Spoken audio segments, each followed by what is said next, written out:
राजस्थान सरकार एक नया कानून लेकर आई है स्वास्थ्य के लिए, राइट टू हेल्थ। ये बहुत ही क्रांतिकारी कदम है। हालांकि देरी से लेकर आई है, लेकिन फिर भी देश में पहला राज्य बन गया है राजस्थान जो राइट टू हेल्थ अपने नागरिकों को प्रोवाइड करने जा रहा है। ये राइट टू हेल्थ है क्या, संक्षेप में समझ लेते हैं। राइट टू हेल्थ का मतलब ये है कि हर नागरिक को ये अधिकार होगा कि वो अपना इलाज करा सके, उसके पास पैसे हों या ना हो। यही कानून लेकर आई है राजस्थान सरकार, और उसने ये लागू होते ही अब प्राइवेट हॉस्पिटल्स या सरकारी हॉस्पिटल्स सभी के ऊपर ये लागू हो जाएगा, और वो किसी भी मरीज को किसी भी हालात में मना नहीं कर सकते हैं इलाज से। उसके पास पैसे हों या ना हो, उनको इलाज करना ही होगा। यही है राइट टू हेल्थ बिल। अब इसी को लेकर के राजस्थान में डॉक्टर्स और प्राइवेट हॉस्पिटल्स और ये सब स्ट्राइक पर चले गए हैं। कुछ उनकी बातें होंगी जिसको लेकर के वो विरोध कर रहे हैं। निश्चित तौर पर सरकार उनकी बात को सुनेगी, सुनना चाहिए, और कोई आशंकाएं हो तो दूर भी करना चाहिए। लेकिन हमारा कंसर्न इस बात को लेकर के ज़्यादा है कि राइट टू हेल्थ होना चाहिए या नहीं होना चाहिए। इस पर गंभीरता से चर्चा करने की ज़रूरत है, और वही मैं आज आपको बताने जा रहा हूँ कि राइट टू हेल्थ होना चाहिए। और ये देरी से आया हुआ बिल है, लेकिन एक अच्छा कदम है। बहुत पहले आ जाना चाहिए। मैं ऐसा क्यों कह रहा हूँ बहुत पहले आ जाना चाहिए था, क्योंकि अगर हम अपने संविधान को उठाकर देखें तो संविधान में इस बात के लिए पर्याप्त तौर पर कहा गया है कि जो नागरिक हैं उनको राइट टू हेल्थ है। ये मैं कैसे कह रहा हूँ आप समझिए।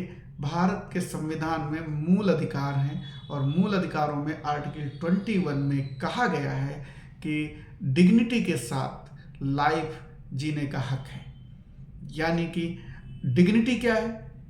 अगर हम ठीक से इलाज कराएं, ठीक से रहें, ठीक से हमारा हेल्थ रहे, और हम अपने जीवन को एक गरिमापूर्ण तरीके से जी सकें, यही डिग्निटी है। तो ये जो स्वास्थ्य है वो डिग्निटी के साथ जुड़ा हुआ है, अंतर्निहित है। ये एकदम साफ है हमारे मूल अधिकारों में। दूसरा, हमारे जो डायरेक्टिव प्रिंसिपल्स हैं, जो स्टेट को कहे गए हैं कि स्टेट को ये कर। स्टेट का मतलब होता है देश, राज्य। राज्य का मतलब होता है देश। तो देश को ये करना चाहिए, सरकार को ये करना चाहिए अपने नागरिकों के लिए कि वो स्वस्थ रहें, अच्छी ज़िंदगी जिएं, अच्छे से रहें, बेहतर लाइफ रहे। उसके लिए संविधान में डायरेक्टिव प्रिंसिपल्स बनाए गए हैं, जिसे DPSP कहते हैं। तो उनमें ये प्रावधान किया गया है कि सरकार को चाहिए कि वो अपने नागरिकों के लिए इस तरीके के नियम कानून बनाए। इसके अलावा सर्वोच्च न्यायालय ने 1996 का एक मामला है, पश्चिम बंगाल खेत मजदूर समिति का एक मामला था, जिसमें कि सुप्रीम कोर्ट ने ये कहा था कि चूंकि भारत एक लोक कल्याणकारी राज्य है, यानी राज्य का मतलब देश, तो उसे निश्चित तौर पर यह सुनिश्चित करना चाहिए कि वो अपने नागरिकों के कल्याण के हित में काम करे, वो उनके स्वास्थ्य के लिए समुचित व्यवस्था करे। ये सुप्रीम कोर्ट ने 1996 में कहा था। तो ये तीन अधिकार, जहाँ पर हमारा मूल अधिकार है, डायरेक्टिव प्रिंसिपल्स में कहा गया है सरकारों के लिए। इसके अलावा सुप्रीम कोर्ट ने 1996 में कहा। इसके अलावा एक और बड़ा प्रिंसिपल है जो WHO बना था 1946 में। वो इसी आधार पर बनाई था कि लोगों को जो बुनियादी हक है, जो मूल अधिकार है उनका स्वास्थ्य का, उसको तमाम दुनिया के देशों में लागू किया जाए। कोई भी व्यक्ति बिना इलाज के वंचित ना रह जाए। उसके पास पैसे नहीं है, वो या महिला है, पुरुष है, किस जाति से है, किस धर्म से है, किसी भी तरीके का कोई विभेद नहीं होना चाहिए इलाज के लिए। तो उसे हर व्यक्ति को, हर नागरिक को, हर इंसान को इलाज मिलना चाहिए। तो WHO का भी ये प्रिंसिपल है, और WHO के सिग्नेटरी इंडिया भी है, और उसके आधार पर हमारे पास ये हक आ जाता है कि हमारे को मूल अधिकार इस तरीके का बन जाता है कि हमें ये अधिकार मिलना चाहिए, राइट टू हेल्थ। राजस्थान सरकार ने यही काम किया है, राइट टू हेल्थ दे करके अपनी संवैधानिक जो ड्यूटी है उसको पूरा किया है। कुछ लोग कह सकते हैं कि चुनावी घोषणा है, तो सरकार है तो चुनावी घोषणाएं करेगी ही करेगी, करनी भी चाहिए, लेकिन ये नागरिकों का एक हक है जो बहुत बाद से मिला, बहुत पहले मिल जाना चाहिए था।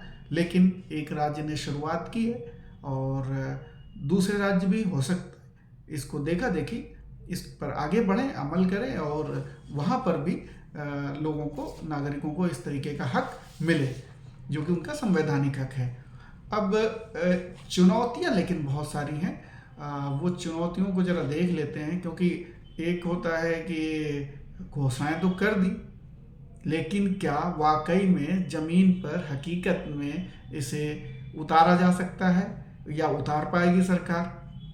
लगता ऐसा नहीं है। हालांकि शुरुआत की, देखते हैं कैसा होता है। सरकार के जो मिनिस्टर हैं, हेल्थ मिनिस्टर हैं प्रसादी लाल मीणा, उनका कहना है कि हेल्थ बजट में 7% रखा गया है जीडीपी का, जो कि पर्याप्त है और हम ये सुविधाएं दे पाएंगे। ठीक ही है, 7% अच्छा बजट दिख रहा है, क्योंकि जो केंद्र सरकार है वो अपने बजट का जीडीपी का 2.1% ही रखती है, एलोकेट करती है। इस बार 2023 के जो फाइनेंशियल ईयर उसमें ऐसा किया है, तो ये बहुत कम है। जबकि जो गरीब से गरीब मुल्क होते हैं वहाँ पर भी 5% के आसपास ये रखा जाता है। और क्या चुनौती हो है, बुनियादी ढांचा।